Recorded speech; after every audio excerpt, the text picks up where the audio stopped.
నమస్కారం.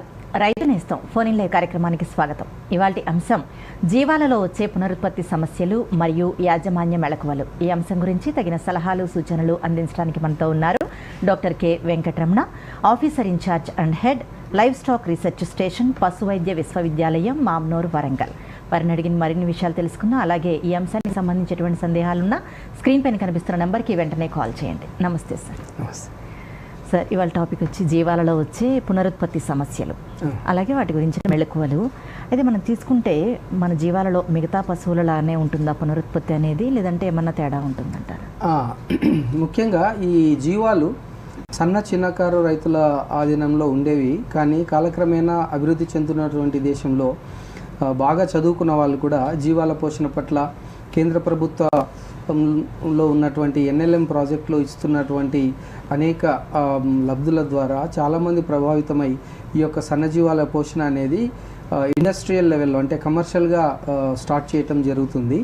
కాబట్టి వీటి యొక్క పునరుత్పత్తి గురించినటువంటి అంశం చాలా ప్రాముఖ్యమైంది. ఎందుకంటే పునరుత్పత్తి జీవాల్లో జరిగితేనే ఉత్పాదక శక్తి పెరుగుతుంది. అంటే జీవాల సంఖ్య ఎంత తొందరగా అభివృద్ధి చెందితే అంత తొందరగా వాళ్ళకు లాభాలు చేకూరుతాయి. కాబట్టి ఈ పునరుత్పత్తి గురించి తెలుసుకోవాలి. ముఖ్యంగా ఈ పాడి పశువుల్లో లాగా అంటే ఆవులు గేదెల్లో అలా కాకుండా ఈ గొర్రెలు మేకల పునరుత్పత్తి కాస్త వ్యత్యాసంగా ఉంటుంది. ఎలాగంటే జీవాలు ముఖ్యంగా చలికాలంలోనూ తర్వాత వర్షాకాలం ముందుగా ఇవి ఎదకొస్తూ ఉంటాయి.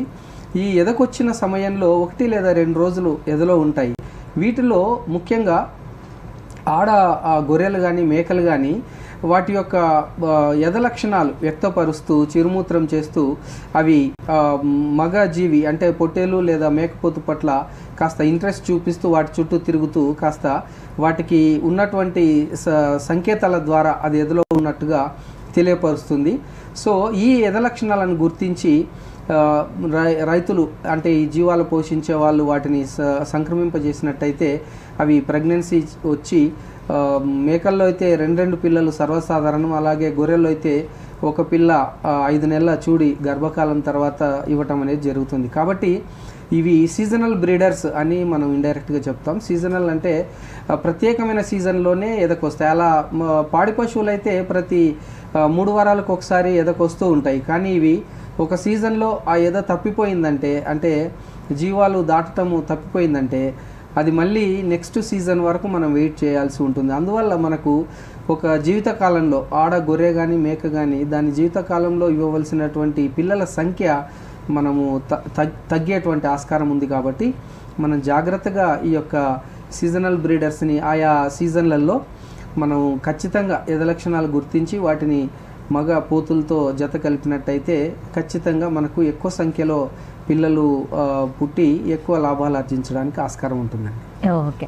అయితే ఈ గొర్రెలు మేకలలో మీ పిల్లలు వాటిల్లో యుక్త వయసు అనేది ఎప్పుడు వస్తుందంటారు? ఈ యుక్త వయసు జాతులను బట్టి కాస్త చిన్న సైజులో ఉన్నటువంటి మన నాటు రకం గొర్రెలు లేదా మేకలైతే 8 నుంచి 9 నెలల వయసులోనే అవి ఎదకు రావటం జరుగుతుంది. యుక్త వయస్సుకు చేరటం జరుగుతుంది. అదే పొట్టేళ్ళు అయితే 10 నుంచి 12 నెలలు వయసులో అది శారీరకంగా సంపర్కం చేసి పిల్లలు కలిగేటువంటి శక్తిని పొందుతుంది అన్నమాట. కాబట్టి అదే పెద్ద జాతి కాస్త శరీరము బరువు ఎక్కువగా ఉండి 50 కిలోలు 70 కిలోల వరకు బరువు పెరిగేటువంటి జాతుల్లో ఈ యొక్క యుక్త వయసు కాలము సంవత్సరం లేదా 2 నెలలు 3 నెలలు కూడా అది పొడిగిస్తుందండి. అంటే బాడీ సైజు పెరిగే కొద్దీ ఆ జాతుల యొక్క యుక్త వయసు అనేది కాస్త డిలే అవుతుంది. ఓకే. అయితే మనకి పునరుత్పత్తి యాజమాన్యంలో అసలు ప్రధానంగా తీసుకోవాల్సిన జాగ్రత్తలు ఏమేంటంటారు? పునరుత్పత్తి విషయంలో ప్రధానంగా తీసుకోవాల్సినటువంటి జాగ్రత్త ఏంటంటే మొదటిది సెక్స్ రేషియో అండి. అంటే ఆవులు గేదెల్లో ఇప్పుడు పాడి పశువుల్లో మనం రాష్ట్రంలో ఏ మూలకు చూసుకున్నా కానీ చాలా వరకు 70 to 80% కృత్రిమ గర్భధారణ అన్నటువంటి ఒక శాస్త్రీయ పరిజ్ఞానాన్ని మనం అవలంబిస్తున్నాము. దాని ద్వారా మనం ఆబోతులను కానీ మగ పశువులను మనము ఇంటి దగ్గర పోషించడం అనేది ఖర్చుతో కూడుకున్నది. కాబట్టి అది ఎవరు మనం చేయటం లేదు. కేవలము ఘనీకృత వీర్యం ద్వారా వాటిని యథ లక్షణాలు వ్యక్తపరిచినప్పుడు దానికి వీర్యధానం చేసి గర్భం ధరించడానికి మనం దోహదం చేస్తున్నాం. కానీ జీవాల్లో ఇంకా ఈ యొక్క శాస్త్రీయ పరిజ్ఞానం అంటే కృత్రిమ గర్భధారణ అన్నది ఇంకా శాస్త్రీయ పరిజ్ఞానం ఫీల్డ్ లెవెల్లోకి ఇంకా మనం తీసుకెళ్ళలేదు కాబట్టి అది ఇంకా పరిశోధనలు జరిగి కాస్త ఇప్పుడిప్పుడే అందుబాటులోకి వస్తుంది. కాబట్టి ఇప్పుడు ఏంటంటే ప్రతి 20 గొర్రెలకు 20 నుంచి 25 గొర్రెలు లేదా ఆడ మేకలకు మనం ఒక పోతును కంపల్సరీగా మనం మెయింటైన్ చేయాలండి.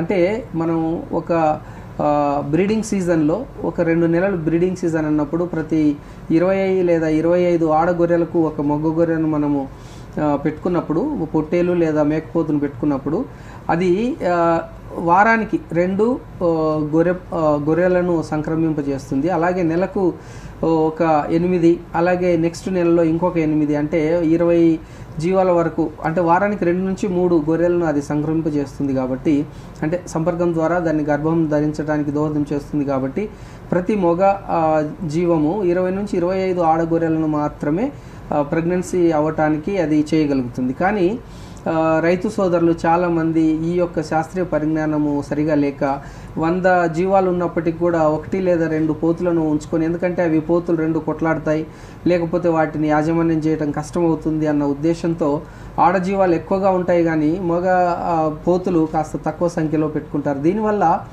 గర్భం దాల్చేటువంటి శక్తి ఆ యొక్క మందలో తగ్గిపోతుంది అనమాట. అందుకని ప్రతి 20-25 ఆడజీవాలకు ఒక మగ పొట్టేలు లేదా మేకపోతును ఉంచుకున్నట్టయితే అవి అన్నింటినీ పర్టికులర్ సీజన్లో సంక్రమణం చేసి అవి గర్భం దాల్చడానికి దోహదం చేస్తాయి. కాబట్టి ఇది చాలా ముఖ్యమైన విషయం.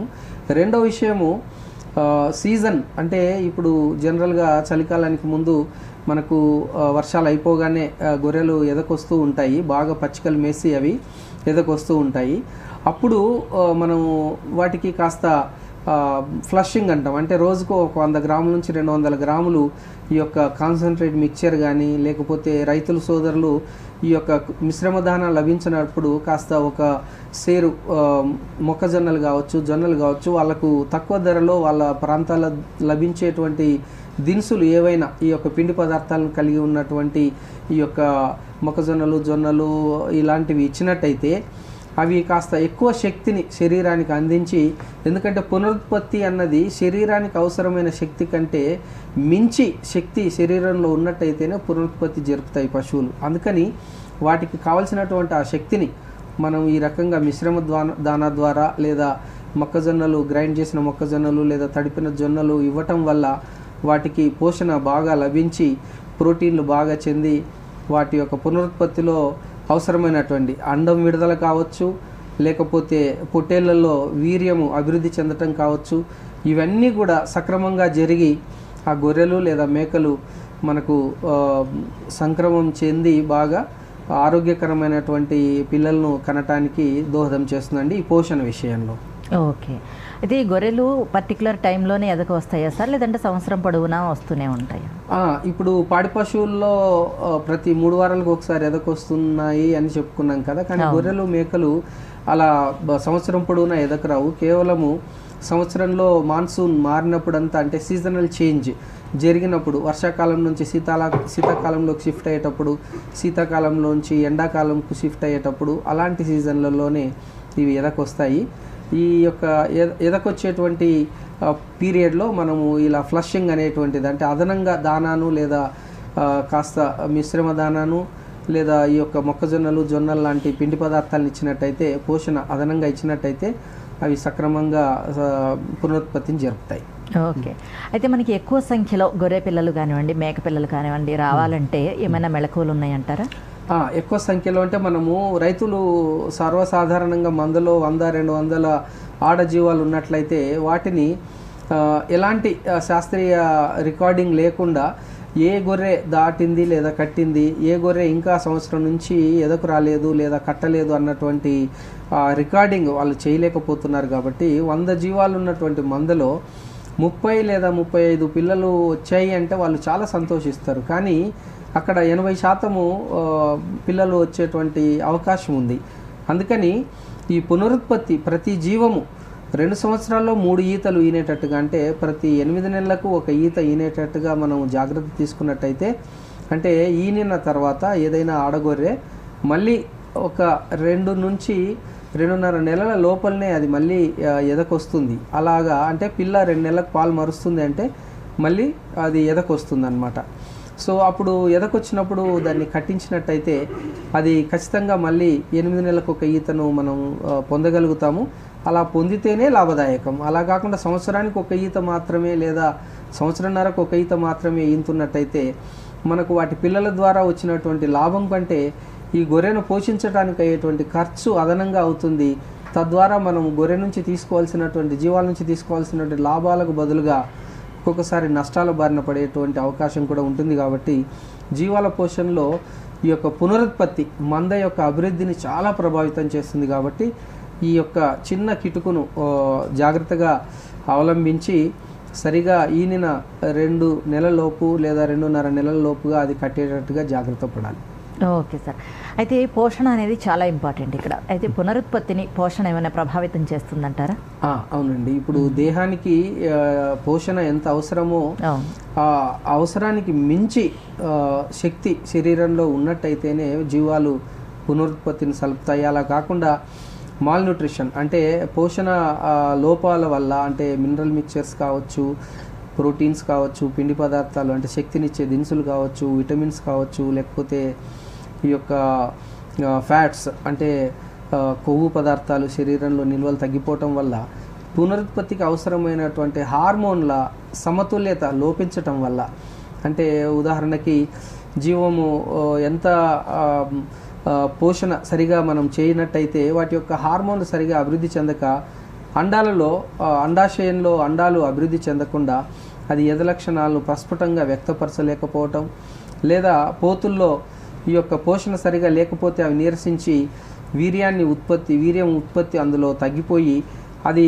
సంపర్కం జరిపినప్పటికీ కూడా అందులో నాణ్యమైన వీర్యము విడుదల చేయలేకపోవటం వల్ల ఆడజీవాలు ప్రెగ్నెన్సీ రాకపోవటము ఇలాంటి కొన్ని సమస్యల ద్వారా రైతు సోదరులు జీవాల యొక్క సంఖ్యను త్వరితగతిన అభివృద్ధి చేసుకోలేక కాస్త నష్టాల బారిన పడుతున్నారు. కాబట్టి పోషణ అంటే మిశ్రమ దానా కావచ్చు, లేకపోతే అన్ని దినుసులు కలిగినటువంటి అంటే పిండి పదార్థాలు, ప్రోటీన్లు, అలాగే కొవ్వు పదార్థాలు, మినరల్స్, విటమిన్స్, అలాగే ఉప్పు, సరిపోయినంత లవణం కూడా ఉండాలి ఆహారంలో. కాబట్టి ఇవన్నీ మనం సమపాళ్లలో మీ యొక్క పశువైద్యులు చెప్పినటువంటి లేదా పుస్తకాల్లో చాలా విషయాల్లో ఈ యొక్క పశుపోషణలో లేకపోతే జీవాల పోషణలో తెలుగులో సులభంగా అర్థమయ్యే భాషలో చాలా పుస్తకాలు లభిస్తున్నాయి. వాటి ద్వారా తెలుసుకొని మనం మిశ్రమ దానాను జీవాలకు ఇచ్చినట్టయితే అవి పునరుత్పత్తిని సకాలంలో జరిపి మంచి లాభాలు వచ్చేటువంటి అవకాశం ఉంటుంది. అయితే సార్ ఎలాంటి జబ్బులు మనకి జీవాలలో పునరుత్పత్తిని నష్టపరుస్తాయంటారు? ముఖ్యంగా జీవాల్లో అంటువ్యాధులు చాలా వరకు కూడా ఒక జీవి నుంచి ఇంకొక జీవికి సంక్రమించేటువంటి అంటువ్యాధులు ఏవైతే ఉన్నాయో వాటిలో ముఖ్యమైనవి ఈ బ్రూసెలోసిస్ అని, లేకపోతే ఇంకా లెప్టోస్పైరోసిస్, లేకపోతే ఇంకా కొన్ని రకాలైనటువంటి ఫంగస్ వల్ల కూడా కొన్ని జబ్బులు కలుగుతాయి. వాటిలో ఈ యొక్క జీవాలు అబార్షన్స్ అవ్వటము, లేకపోతే అవి గర్భం ధరించకుండా ఉండటము, లేకపోతే మధ్యలోనే ఈసుకుపోవటము ఇట్లాంటి చర్యలు జరుగుతూ ఉంటాయి. ఇవి వైరస్ల వల్ల లేదా బ్యాక్టీరియాల వల్ల లేదా ఒక్కొక్కసారి ప్రోటోజోవాల వల్ల ఇంకోసారి పరాన్నజీవుల ద్వారా కూడా ఇలాంటివి నష్టాలు జరుగుతూ ఉంటాయి. కాబట్టి ఈ అంటువ్యాధులు సంక్రమించకుండా రైతు సోదరులు సన్నజీవాలకి సంవత్సరానికి ఒక 5-6 టీకాలు వాటి కాల నిర్ణయం ప్రకారము ఈ యొక్క టీకాలను ముందుగానే ఆ జబ్బు వచ్చేటువంటి సీజన్ కంటే ముందుగానే ఈ యొక్క టీకాలను జీవాలకు ఇచ్చుకున్నట్టయితే వాటికి ఆ జబ్బులు సంక్రమించకుండా తద్వారా పునరుత్పత్తి చర్యలు లోపించకుండా పునరుత్పత్తి క్రమంలో ఎట్లాంటి వ్యత్యాసాలు రాకుండా మంచి లాభాలు పొందడానికి అవకాశం ఉంటుంది. అలా కాకుండా ఈ యొక్క టీకా విలువ చాలా తక్కువ, 20 రూపాయలు 10 రూపాయలకే ఒక టీకా ఖరీదు ఉంటుంది. అలాంటి వాటిని మనము కాస్త డిలే చేసి నెగ్లెక్ట్ చేయటం వల్ల ఒక్కొక్కసారి ప్రాణానికే ప్రమాదం కలిగేటువంటి జబ్బులు వ్యాపిస్తాయి. మంద ఊడ్చుకుపోయేటువంటి ప్రమాదాలు కూడా సంభవిస్తూ ఉంటాయి ఒక్కోసారి. కాబట్టి అలా అంటువ్యాధుల పట్ల జాగ్రత్తగా ఉండాలి. ఆ అంటువ్యాధులు ఒకసారి సంక్రమించినట్టయితే మందలో సులభంగా అవన్నీ జీవాలన్నీ కూడా ఒకదాని పక్కన ఒకటి చాలా దగ్గరగా హౌసింగ్ ఉంటుంది. కాబట్టి ఒకదాని నుంచి ఇంకో దానికి చాలా త్వరగా వ్యాపిస్తుంది. కాబట్టి అలా ఏదైనా లక్షణం ఒక జీవికి కనపడిందంటే వెంటనే దాన్ని మంద నుంచి దూరంగా ఉంచటము, ఆ జబ్బు కలిగినటువంటి ఆ జీవాన్ని, అలాగే పశువైద్యుని సలహా మేరకు వాటికి వైద్యం చేయటము, ఆ యొక్క కలుషితమైనటువంటి వాటి మేతలను లేదా షెడ్లను క్లీన్ చేయటము, లేదా సున్నము లేకపోతే బ్లీచింగ్ పౌడరు వైద్యుని సలహా మేరకు చల్లి ఆ ప్రాంతాన్ని శుభ్రం చేయటం, ఫినాల్ లాంటి వాటిని ఉపయోగించి కడగటం. సో ఇలాంటివన్నీ చేసినట్టయితే కనుక కాస్త ఈ యొక్క వ్యాధులను మనం సంక్రమించకుండా నివారించడంతో పాటుగా మనం అరికట్టవచ్చు. కాబట్టి ఈ యొక్క అంటువ్యాధులు, ముఖ్యంగా ఈ వైరస్ల వల్ల బ్యాక్టీరియాల వల్ల సంక్రమించేటువంటి అంటువ్యాధులు పునరుత్పత్తిని చాలా ప్రభావితం చేస్తాయి. కొన్ని రకాలైనటువంటి క్లెబ్షియల్లా, షిగెల్లా అనేటువంటి బ్యాక్టీరియాలు, ఇవి సూక్ష్మాతి సూక్ష్మమైనటువంటి జీవులు ఈ యొక్క అబార్షన్స్ను కలిగిస్తాయి, పునరుత్పత్తిని ప్రభావితం చేస్తాయి. వీటితో పాటుగా ఒక్కొక్కసారి ఇప్పుడు పశువులు మేత కోసము పొలాల్లోకి వెళ్ళినప్పుడు జీవాలు ఈ యొక్క పొలాల గట్ల వెంట, వరి పొలాల వెంట మేస్తున్నప్పుడు రైతు సోదరులు ఈ యొక్క పంట కాపాడుకోవటం కోసము ఈ క్రిమి కీటకాలు ఆశించకుండా పంటను మనము పొట్టకొచ్చిన దశలో లేదా ఇంకాస్త ముందుగా దశలో వెన్నులో కాస్త టిమేట్ గుళికలు ఇలాంటివి కూడా రైతు సోదరులు బ్రాడ్కాస్ట్ చేస్తారు లేదా వేస్తారు పంటల్లో. అలాంటి యొక్క క్రిమి సంహారక మందుల యొక్క అవశేషాలు ఈ ఫాడర్లో కావచ్చు, అంటే ఈ యొక్క అగ్రికల్చర్ బై ప్రోడక్ట్స్ అంటాం, అంటే గింజలు తీసుకున్న తర్వాత మిగిలిపోయినటువంటి గడ్డి, చొప్ప, వరి గడ్డి, లేకపోతే వరి కంకులు, లేకపోతే ఆ వరి చిగుర్లు లేదా జొన్నల ఆకలు, ఇట్లాంటి వాటిల్లో కూడా విష పదార్థాలు ఉండటం వల్ల ఈ జీవాలు వాటిని మేయటం వల్ల, అంటే పంట నూర్చిన తర్వాత పొలాల్లో తిరుగుతూ జీవాలు మేస్తూ ఉంటాయి. అలా మేసే క్రమంలో ఈ యొక్క కలుషితమైనటువంటి, అంటే రసాయనిక క్రిమి కీటకాల వల్ల కలుషితమైనటువంటి మేతను తినటం వల్ల కూడా ఒక్కొక్కసారి అబార్షన్స్ అవుతాయి, ఒక్కోసారి ఎదకు రాకుండా ఉండటం, లేదా పునరుత్పత్తి జరపలేకపోవటం, లేకపోతే ఇంకా ప్రమాదకరమైన పరిస్థితుల్లో ఎక్కువగా మరణాలు సంభవించడం కూడా జరుగుతుంది. కాబట్టి రైతు సోదరులు ఈ జీవాలను మేపేటువంటి క్రమంలో కాస్త జాగ్రత్త వహించి అలాంటి క్రిమిసంహారక మందులు 50 రోజుల లోపుగా పొలాలకు వేసినట్టయితే అటువైపుగా మేతకు వెళ్లకుండా కాస్త జాగ్రత్త ధరించి కాస్త పచ్చిక భూముల్లో, మైదానాల్లో ఎలాంటి ఈ యొక్క క్రిమిసంహారక మందులు అవన్నీ కూడా అప్లై చేయని ప్రాంతాల్లో కొద్ది రోజులు మేపుకొని 50 రోజుల తర్వాత పంటలు నూర్చిన తర్వాత మనం అక్కడ వెళ్ళి మేపుకుంటే కాస్త ఆరోగ్యకరంగా, శ్రేయస్కరంగా ఉంటుందని సలహా. Okay sir. అలాగే జీవాలలో శరీర బరువు లేదా వయస్సు అనేది ఈ పునరుత్పత్తిని ప్రభావితం చేస్తుందంటారా? ఖచ్చితంగా అండి. ఇప్పుడు పశువుల్లో ఏంటంటే వయసుకు, అంటే యుక్త వయసుకు రావడానికి వయసు ఎంత ముఖ్యమో వాటి శరీర బరువు కూడా అంతే ముఖ్యము, అంతకంటే ఎక్కువ ముఖ్యం. అంటే వయసు వచ్చినప్పటికీ ఒక్కొక్కసారి అడల్ట్ వెయిట్, అంటే ఒక గొర్రె, ఉదాహరణకు మన తెలంగాణ గొర్రె, దక్కని గొర్రె, అడల్ట్ ఆడగొర్రెలు 30 నుంచి 35 కిలోల బరువు ఉంటాయి. అందులో 3వ శాతం, అంటే 20 కిలోలు 25 కిలోల బరువు కంటే తక్కువ ఉన్నట్లయితే అవి ఎద లక్షణాలను చూపించలేవు, అంటే ఎదకు రాలేవు. కాబట్టి యుక్త వయసుకు రావాలంటే 2/3 వెయిట్ ఆఫ్ అడల్ట్ వెయిట్ అంటాం. అంటే ఈ యొక్క మన అడల్ట్ జీవం ఏదైతే ఉందో ఆ జీవానికి మనకు 2/3 వెయిట్ వస్తేనే అది పునరుత్పత్తిని జరపడానికి కావలసినటువంటి శక్తి, హార్మోన్ల విడుదల, అలాగే అండం విడుదల లేక వీర్యము ఉత్పత్తి, ఇవన్నీ కూడా సహజ సిద్ధంగా శరీర ధర్మశాస్త్రం ప్రకారం జరగవలసినటువంటి మార్పులు, అభివృద్ధి జరిగి అది సంక్రమం జరిపి ఆరోగ్యకరమైనటువంటి పిల్లలను గర్భంలో మోసి పూర్తిగా, అంటే 5 నెలల కాలం 150 నుంచి 160 రోజులు గర్భము నిడివి ఉంటుంది, చూటికాలము. సో అది పూర్తిగా చూడిని భరించి ఆరోగ్యకరమైనటువంటి పిల్లను కనటానికి దానికి కావాల్సినటువంటి శక్తి అంతా కూడా ఆ శరీర బరువు మీద, తర్వాత పోషణ మీద ఎక్కువగా ఆధారపడి ఉంటుందండి. Okay sir. అది ఎక్కువ సంతతి రావాలంటే అసలు ఎటువంటి చర్యలు తీసుకోవాలంటారు? జీవాల యొక్క మంద పెరగాలి అంటే శాస్త్రీయ పద్ధతిలో మనం ఇందాక చెప్పుకున్నట్టుగా ప్రతి 2 సంవత్సరాలకు 3 ఈతలు గొర్రెలు కానీ మేకలు కానీ ఈనినట్టయితేనే రైతులకు లాభదాయకం. కాబట్టి మనం ఈ యొక్క సంఖ్య, జీవాల యొక్క సంఖ్య ఎక్కువగా రావాలి అని అంటే మనము ఆడజీవాలన్నింటినీ మనం నంబరింగ్ చేసుకోవాలి. వాటి యొక్క చెవులకు కానీ లేకపోతే మెడలో ట్యాగ్స్ కానీ వేసుకొని ప్రతి జీవిని ఒక రిజిస్టర్లో లేదా పుస్తకంలో రాసుకోవాలి. ఏ జీవి ఎప్పుడు పుట్టింది, ఎప్పుడు యుక్త వయసుకు వచ్చింది, ఎప్పుడు జత కలిసింది, ఎప్పుడు డెలివరీ అయ్యింది, డెలివరీ అయినప్పుడు ఆ యొక్క పిల్ల బరువు ఎంత ఉంది, పుట్టినప్పుడు బరువు ఎంత ఉంది, మగపిల్ల పుట్టిందా ఆడపిల్ల పుట్టిందా, అలాగే ఆ యొక్క జీవి మళ్ళీ నెక్స్ట్ ఈనిన తర్వాత పిల్లకు పాలిచ్చి మళ్ళీ ఎప్పుడు కట్టింది, మళ్ళీ ఎప్పుడు ఈనుతుంది, ఇలాంటి పునరుత్పత్తికి సంబంధించినటువంటి ఈ యొక్క వివరాలను మనము నమోదు చేయనట్లయితే, మందలో 100 జీవాలు ఉన్నట్లయితే ఏవో కొన్ని ఎదకొస్తుంటాయి, దాటుతుంటాయి, మిగతావి 1 సంవత్సరం 2 సంవత్సరాలు 3 సంవత్సరాలు అయినా కానీ అవి మూగ ఎదను ప్రదర్శించటమో, లేకపోతే ఎదకు అస్సలు రాకపోవటమో, లేకపోతే వాటిలో హార్మోన్ల లోపం వల్లనో, లేకపోతే కొన్ని రకాలైనటువంటి అనటామికల్ డిజార్డర్స్ అంటాం, అంటే శరీరానికి సంబంధించినటువంటి పునరుత్పత్తి అవయవాలు సరిగా అభివృద్ధి చెందకపోవటం, లేదా మగజీవాళ్ళు అంటే పోతుల్లో అయితే కనుక వృషణాలు కడుపులోనే ఉండిపోవటం, అంటే స్క్రోటమ్ క్యావిటీ అంటాం, అంటే టెస్టికల్స్ కిందికి డిసెండ్ అవ్వకుండా అబ్డామెన్లోనే ఉండిపోవటం వల్ల అవి వీర్యాన్ని ఉత్పత్తి చేయలేవు. సో అలాగే ఆడజీవాలు అయితే కనుక ఒక్కొక్కసారి ఇన్ఫాంటైల్ జెనిటేలియా అంటాం, అంటే యుక్త వయసుకు వచ్చిన తర్వాత ఈ యొక్క కొదమలు వాటి యొక్క సంక్రమం జరిపేటువంటి శక్తిని, లక్షణాలను వ్యక్తపరచకుండా అవి ఎప్పటికీ కూడా పునరుత్పత్తి చర్య అన్నదే జరపకుండా సంవత్సరమైనా 2 సంవత్సరాలైనా అవి అలాగే మందలో కొనసాగించటం వల్ల ఆ మందకు పోషణ కోసం పెట్టేటువంటి ఖర్చులు, ఆ తర్వాత పిల్లలు పుట్టేటువంటి యొక్క సంఖ్య తగ్గుతుంది ఆటోమేటిక్గా.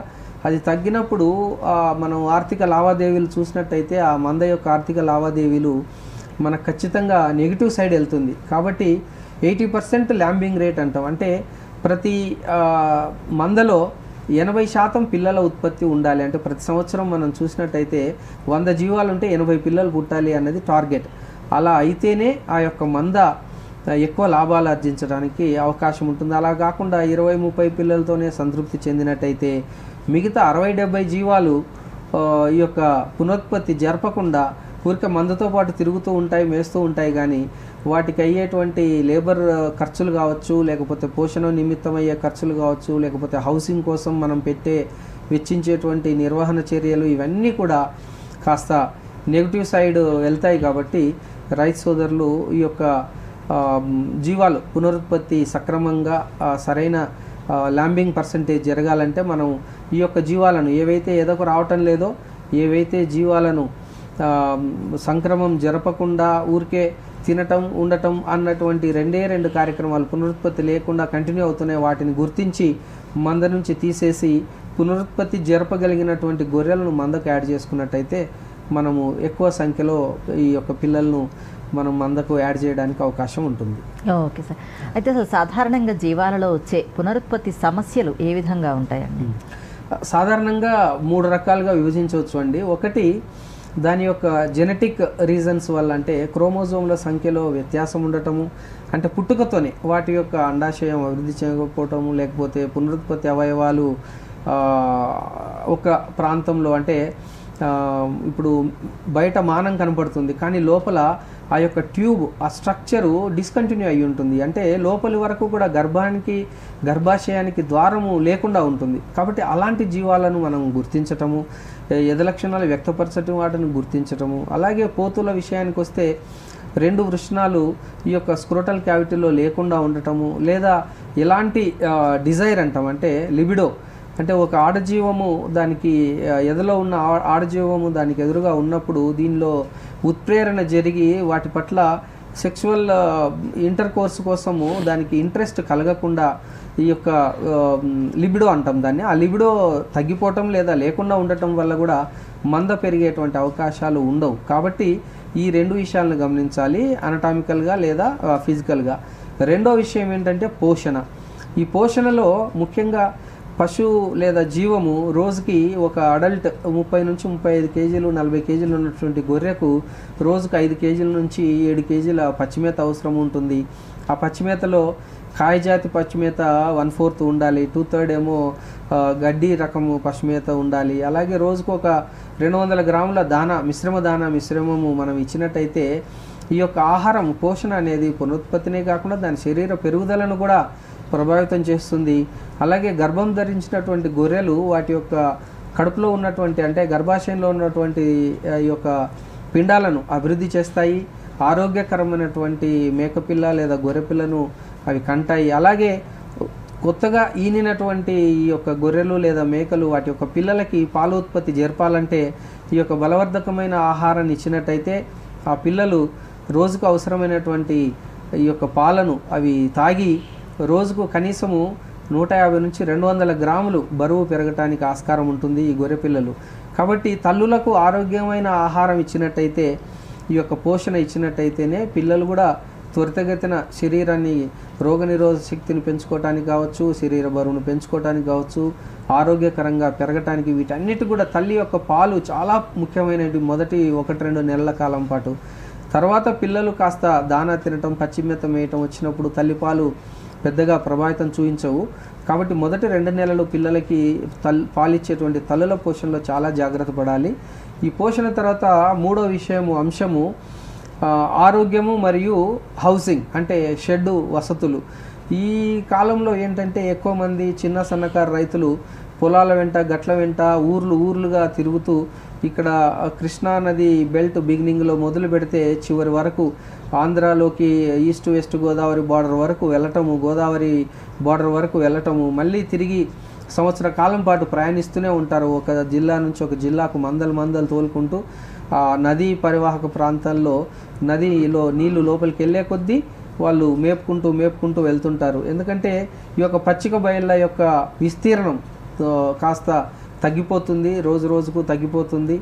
వివిధ అభివృద్ధి కార్యక్రమాల్లో ఈ యొక్క బంజరు భూములు ఇవన్నీ కూడా తగ్గిపోతున్నాయి. కాబట్టి జీవాలను మేపుతకు తీసుకెళ్లేటువంటి ప్రాంతాలు కూడా లభించడం తక్కువ అవుతుంది. కాబట్టి రైతు సోదరులు అలాగా మైగ్రేషన్ అంటాము, అలా తీసుకెళ్తూ ఉంటారు.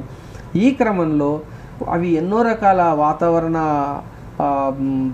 ప్రతికూల పరిస్థితులకు ఎక్స్పోజ్ అవుతుంటాయి. వాటి యొక్క రోగనిరోధక శక్తి తగ్గుతుంది, ఎన్నో రకాల జబ్బులకు లోనవుతాయి, ఎన్నో ప్రమాదాలకు గురవుతాయి. ఇలాగా ఈ యొక్క హౌసింగ్ అనేది ఒక చిన్న షెడ్డు, ఒక 2 ఎకరాల గడ్డి, ఎక్కువ సాంద్రతలో గడ్డిని, ఒక ఎకరంలో 150 నుంచి 200 టన్నుల గడ్డిని ఉత్పత్తి చేసేటువంటి మేలైన పశుగ్రాసాలు కూడా అభివృద్ధి చేశారు శాస్త్రవేత్తలు. సూపర్ నేపియర్ లాంటివి, ఇంకా మేలైన పశుగ్రాసాలు ఎన్నో రకాలు ఉన్నాయి వాళ్ళ అవసరాలను బట్టి.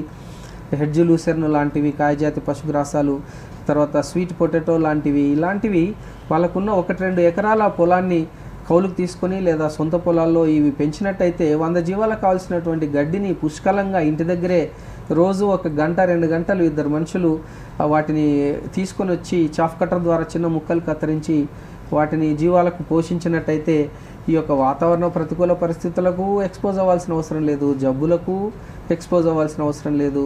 అలాగే మంద యొక్క పునరుత్పత్తి చాలా త్వరితగతిన ఇన్ టైంలో జరిగి మంద యొక్క సంఖ్య పెరిగి ఎక్కువ లాభాలు ఆర్జించేటువంటి అవకాశం ఉంటుంది. కాబట్టి ఒకటి జాతి లక్షణాలు లేదా బ్రీడ్ క్యారెక్టర్స్, 2 అనటామికల్ డిఫెక్ట్స్ ఏమైనా ఉన్నట్టయితే అవి, పోషణ, తర్వాత హౌసింగ్, ఈ 3 చాలా ఇంపార్టెంట్. యాజమాన్యంలో పునరుత్పత్తి బాగా జరగాలంటే ఈ 3 జాగ్రత్తలు తీసుకోవాలండి. అయితే సార్, ఈ పోతుల్ని మందలో ఉన్నప్పుడు అంటే మారుస్తూ ఉండాలంటారా పోతుల్ని? అవునండి, ఇది చాలా ముఖ్యమైనటువంటి ప్రశ్న. ఎందుకంటే జీవాలు మనం అనుకున్నట్టుగా 9 నుంచి 10 నెలల వయసులో అవి యుక్త వయసుకు వచ్చేస్తాయి.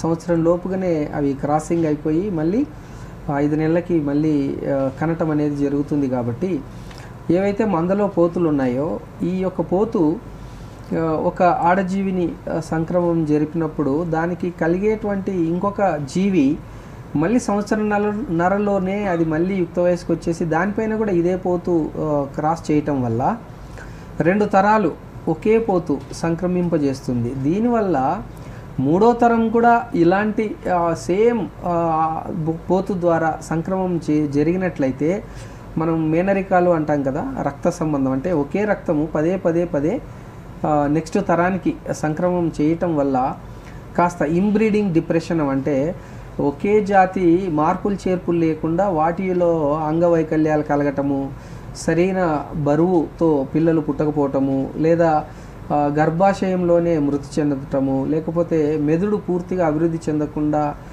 కాస్త పరిణతి చెందినటువంటి మెదడుతో పిల్లలు పుట్టటము, లేదా కాళ్ళు లేదా మిగతా అవయవాలు కాస్త అందవిహీనంగా లేకపోతే అంగవైకల్యంతో జన్మించటం అనేది దీన్ని ఇంబ్రీడింగ్ డిప్రెషన్ లేదా హజార్డ్స్ అంటాము.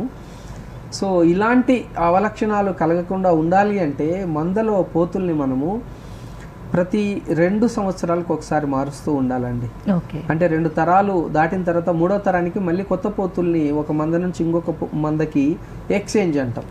సో ఇలా ఎక్స్చేంజ్ చేసుకున్నట్టయితే మనకు పోతులకి 6 సంవత్సరాల వయసు వచ్చేంత వరకు కూడా అవి బాగానే సంక్రమం జరుపుతాయి. కాబట్టి 2 నుంచి 6 సంవత్సరాల వరకు అంటే ఒక మంద నుంచి ఇంకొక మందకు మార్చుకోవచ్చు. లేదా ఒక 20 గొర్రెలకు మనం ఒక పోతును మనము డిజిగ్నేట్ చేసి మనం 100 జీవాలు ఉన్న చోట 5 పోతులను ఉంచుకొని మనం 20కి ఒక మగ పోతును మనం పెట్టుకున్నట్టయితే ఈ 2 సంవత్సరాలు ఈ మంద కోసం వాడిన పోతును తర్వాత ఇంకో మందలోకి మార్చటం, అందులో ఉన్నటువంటి పోతును ఇందులోకి మార్చుకోవటం. ఎందుకంటే పోతులు దొరకటం చాలా కష్టం అండి. బ్రీడింగ్ పర్పస్ పోతులు మనకు లభించాలి అని అంటే మార్కెట్లో 30,000 40,000 రూపాయలు ధర చెల్లించాల్సి వస్తుంది. ఎందుకంటే చిన్న వయసులోనే 9 నెలలు 10 నెలల వయసులోనే ఈ పోతుల్ని మనం మాంసం కోసము విక్రయిస్తున్నాము. మాంస ఉత్పత్తి కోసమే గొర్రెల పోషణ ఎక్కువగా ఉంది కాబట్టి ఈ పోతులు లభించవు. అందుకని ఈ యొక్క పోతుల్ని ఉన్న వాటినే మందలు మార్చటము లేదా ఇలాగ వాటిని పూర్తి శక్తిని వాటి యొక్క పునరుత్పత్తి సామర్థ్యాన్ని పూర్తిగా వినియోగించుకొని 2 సంవత్సరాల నుంచి తర్వాత మించిన తర్వాత ఇంకొక మందలోకి మార్చుకోవటం, ఆ మందలోని పోతులు మన మందలోకి తీసుకురావటం, ఇలాగా మార్పులు చేర్పులు చేసినట్టయితే ఈ ఆడజీవాల్లో కలిగేటువంటి ఈ యొక్క నెగిటివ్ ఎఫెక్ట్స్ ఏవైతే ఉన్నావో వాటన్నిటి మనం నివారించవచ్చు. అలాగే విగర్ అంటాం, హైబ్రిడ్ విగర్ అంటాం. ఈ యొక్క పిల్లల్లో కొత్త జాతిని మనం తీసుకొచ్చి వాటితో సంక్రమణ జరిపినప్పుడు పుట్టేటువంటి పిల్లలకి చాలా అత్యధిక శక్తి, తర్వాత అధిక పెరుగుదల రేటు, అలాగే త్వరితగతిన మార్కెటింగ్ వయసుకు లేదా బరువు తూగటం ఇట్లాంటివన్నీ పాజిటివ్ లక్షణాలు ఉంటాయి. కాబట్టి ఈ యొక్క మందల్లో పోతుల్ని మార్చడం అనేది చాలా ముఖ్యమైన అంశం అండి. అది రైతు సోదరులు గమనించాలి. అలా కాకుండా ఈ పోతు మనకు అచ్చుబాటు వచ్చింది, 4 సంవత్సరాల నుంచి ఇదే ఉంది, 5 సంవత్సరాల నుంచి ఉంది అనేసి కొంతమంది రైతులు ఆ పోతులను అదే మందలో కంటిన్యూ చేస్తూ ఉంటారు. కొన్ని పోతుల్లో అవలక్షణాలు అంటే పొడవటము, లేకపోతే గొర్రెల్ని ఢీ కొట్టటము, లేకపోతే మందలో వేరే పోతుల్ని ఉండనివ్వకుండా అది పొడిచి కాస్త ఇబ్బంది పెట్టడం, ఇలాంటి మేనేజీరియల్ ప్రాబ్లమ్స్ ఉంటాయి. బట్ స్టిల్ ఇది పునరుత్పత్తి లాభాలు నష్టాలు అనేటువంటి మాట వచ్చినప్పుడు ప్రతి 2 సంవత్సరాలకు మందలో పోతుల్ని మార్చడం అన్నది కంపల్సరీగా చేస్తేనే ఆ యొక్క మందకు లాభం కలుగుతుందండి. Okay sir.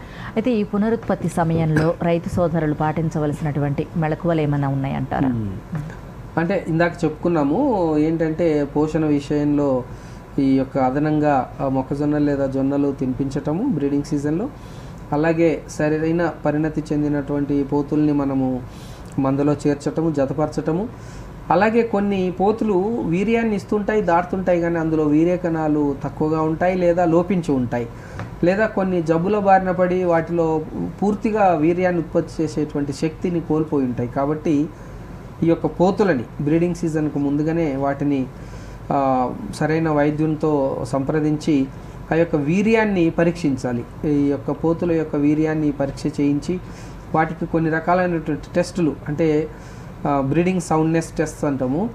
అంటే బ్రీడింగ్ సౌండ్నెస్ అంటే శారీరక ఆరోగ్యం ఎలా ఉంది, మానసిక ఆరోగ్యం ఎలా ఉంది ఆ పోతుకు, అలాగే దానికి లిబిడో ఎలాగుంది, అంటే ఆడగు జీవాల పట్ల దానికి ఇంట్రెస్ట్ ఉందా లేదా, తర్వాత వీర్యం క్వాలిటీ, అంటే ఎదకొచ్చినటువంటి గొర్రెపైన ఈ పోతు దాటినప్పుడు దాని యొక్క వీర్య కణాల యొక్క సంఖ్య పల్చగా ఉండటము, లేకపోతే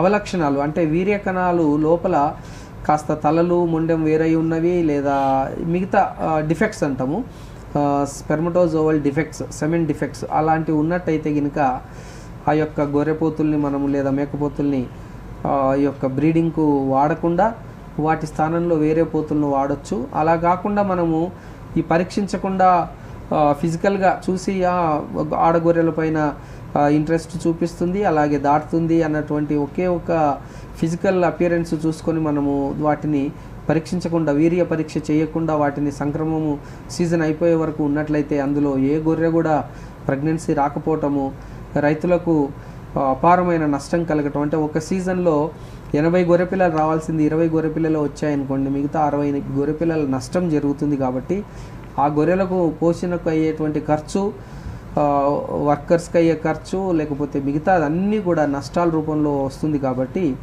మనకు గొర్రె పిల్లలు 80% ప్రతి సీజన్లో మనకు వచ్చేటట్టుగా మనం కార్యాచరణ రచించుకొని ఆ యొక్క పోతుల యొక్క వీర్యాన్ని పరీక్షించి అందులో ఎలాంటి అవలక్షణాలు లేవు, స్పెర్మటోజోవా మైక్రోస్కోపిక్ పిక్చర్ కావచ్చు, లేకపోతే ఫిజికల్ పిక్చర్స్ కావచ్చు, అన్నీ బాగున్నాయని తెలిసినప్పుడే ఆ జీవాలను మనము క్రాసింగ్ కోసం వాడితే రైతులకు ఈ యొక్క మెలకువ చాలా ఇంపార్టెంట్. చాలామంది పరీక్షించరు. కాబట్టి మీ లోకల్ డాక్టర్ను మీరు ఈ విషయమై సంప్రదించినట్టయితే బ్రీడింగ్ సీజన్కి ముందు, లేదా కమర్షియల్ ఫార్మ్స్ అయితే అప్పుడప్పుడు ఈ యొక్క పీరియాడికల్ టెస్టింగ్ అంటాం, ఎవ్రీ 3 months ఒకసారి ఆ యొక్క వీర్యాన్ని పరీక్షించినట్టయితే ఆ గొర్రెపోతులు నాణ్యమైన వీర్యాన్ని ఇస్తున్నాయా లేదా సంక్రమణం జరిపినప్పుడు అన్నది మనకు తెలిసిపోతుంది. తద్వారా మనం ఈ యొక్క గొర్రెల పునరుత్పత్తిలో ఎలాంటి ఆటంకం జరగకుండా ఎక్కువ సంఖ్యలో గొర్రె పిల్లలు మనం పొందటానికి చాలా ఆస్కారం ఉంటుంది అనేసి రైతు సోదరులు గుర్తుంచుకోవాలి. Okay sir. అయితే ఈ పునరుత్పత్తి సమస్యలు అసలు రాకుండా ముందస్తుగా ఏమైనా టీకాలు అటువంటివి ఏమైనా ఉంటాయండి గొర్రెలకి కూడా? టీకాలు ఉంటాయి. కొన్ని రకాలైనటువంటి జబ్బులు రాకుండా టీకాలు వేసుకోవచ్చు. కానీ ముఖ్యంగా అంటువ్యాధులు ఏవైతే ఉన్నాయో వాటి బారిన పడకుండా మనం టీకాలు వేసుకోవచ్చు. కానీ పునరుత్పత్తి సమస్యలు రాకుండా మనకు టీకాలు అనేవి లేవండి. కాబట్టి మనం ఏ అంటువ్యాధి అయినా శరీరానికి రోగనిరోధక శక్తిని తగ్గించి బరువును కోల్పోయి మిగతా అవయవాల యొక్క నార్మల్ ఫంక్షన్ను అవి అఫెక్ట్ చేస్తాయి. కాబట్టి మొదటగా అఫెక్ట్ అయ్యేది పునరుత్పత్తి. కాబట్టి ఆ పునరుత్పత్తి ఏ జ్వరం వచ్చినా, లేకపోతే ఏ జబ్బు వచ్చినా, ఆయాసం వచ్చినా, గుండె జబ్బు వచ్చినా, లేకపోతే ఊపిరితిత్తుల జబ్బు వచ్చినా, గొంతు జబ్బు వచ్చినా, కాళ్ళల్లో పుండ్లైనా, నోట్లో పుండ్లైనా, ఇవన్నీ కూడా జీవాలు మేత మేయకుండా మూలకు ఒక వైపున అవి నలతగా ఉంటాయి. కాబట్టి వాటి యొక్క శరీర దారుఢ్యం, ఆరోగ్యం క్షీణించటం వల్ల పునరుత్పత్తి ఖచ్చితంగా దెబ్బతిని వాటి యొక్క మళ్ళీ అవి రికవర్ అయ్యి మళ్ళీ పునరుత్పత్తి జరగడానికి 4-5 నెలల సమయం అవి తీసుకుంటాయి. కాబట్టి ఈ లోపల ఒక సీజన్ మిస్ అవుతాము. కాబట్టి మనకు 8 నెలల కాలం బ్రేక్ వస్తుంది. ఒక 4-5 రోజులు జ్వరంతో ఒక జీవి, మేక కావచ్చు, గొర్రె కావచ్చు, ఒక వారం రోజులు జబ్బు బారిన పడి నలతగా ఉంది అంటే దాని యొక్క పునరుత్పత్తి వ్యవస్థ 2-3 నెలలు వెనక్కి వెళ్ళిపోతుంది. కాబట్టి చాలా జాగ్రత్తగా అన్ని అంటువ్యాధులు ప్రబలకుండా ఆయా సీజన్లో ఉదాహరణకి ఎండాకాలానికి ముందు గాలికుంటు వ్యాధి వేసుకోవటం, శీతాకాలానికి ముందు ఈ యొక్క షీప్ పాక్స్ అంటాం, అంటే ఈ యొక్క మసూచి వ్యాధి రాకుండా టీకాలు వేసుకోవటం, అలాగే తొలకరి చినుకులకు ముందుగానే ఎంట్రోటాక్సిమియా ఈటీ వ్యాక్సిన్ వేసుకోవటం. ఇలాగా సీజన్ను బట్టి మనం వ్యాక్సిన్లు అన్నీ కూడా వాడి ఈ యొక్క జీవాలను మనం వర్షాకాలానికి ముందు పీపీఆర్ అంటే ఈ యొక్క పారుడు రోగము ఈ రాకుండా మనం టీకాలు వేసుకున్నట్టయితే జీవాలు సకాలంలో అవి పునరుత్పత్తి జరిపి ఆ యొక్క మంద యొక్క ఆర్థిక లాభాలను ఆర్జించడానికి అవకాశం ఉంటుంది. Okay sir.